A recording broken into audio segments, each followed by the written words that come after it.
Jeff Lee. He is a political partner at the Truman National Security Project.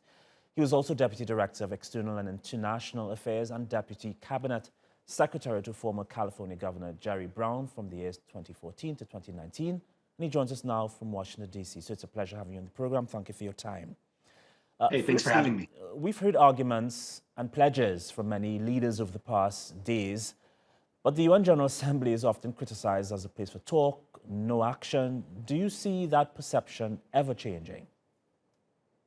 Well, I think first off, the opportunity at the UN General Assembly this time around was on the foreshadow of numerous challenges and conflicts that were coming in. You had the withdrawal of the American troops in Afghanistan ending their 20-year operations in the country, and also on the forefront of a perceived rift between France and its European allies with the United States after the agreement with the UK, Australia, and the United States on its nuclear submarine deal. So this was an opportunity to de-escalate tensions, and I think that was an important step going forward here.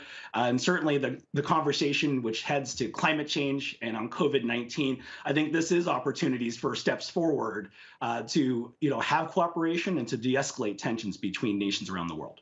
Yeah, as you put up climate change there, what seems to be the, irreversible heating up of the planet has been big on the agenda this week. What's the consensus now on how the climate crisis should be tackled? Well, I think President Biden made it very clear that the humanity is at a code red level here. And, President Biden had committed to $11.4 billion by 2024. That's doubling the financial contributions to developing countries' effort to tackle climate change.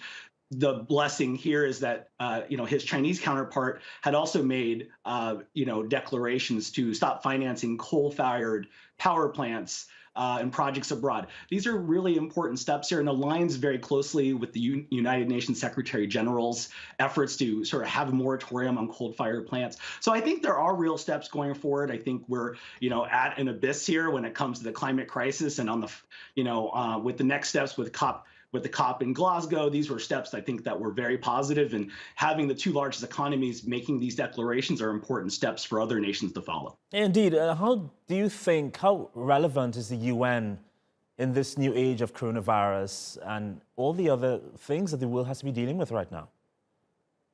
Well, multilateral diplomacy and international convening is still critical for coordination and for investments with fellow nations around the world.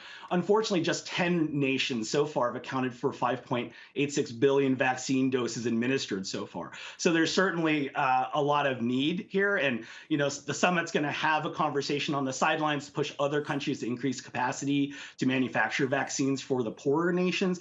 And the United Nations is going to play an important role to coordinate this and, frankly, to facilitate further discussions at a time where people are, spending time in their camps, unfortunately.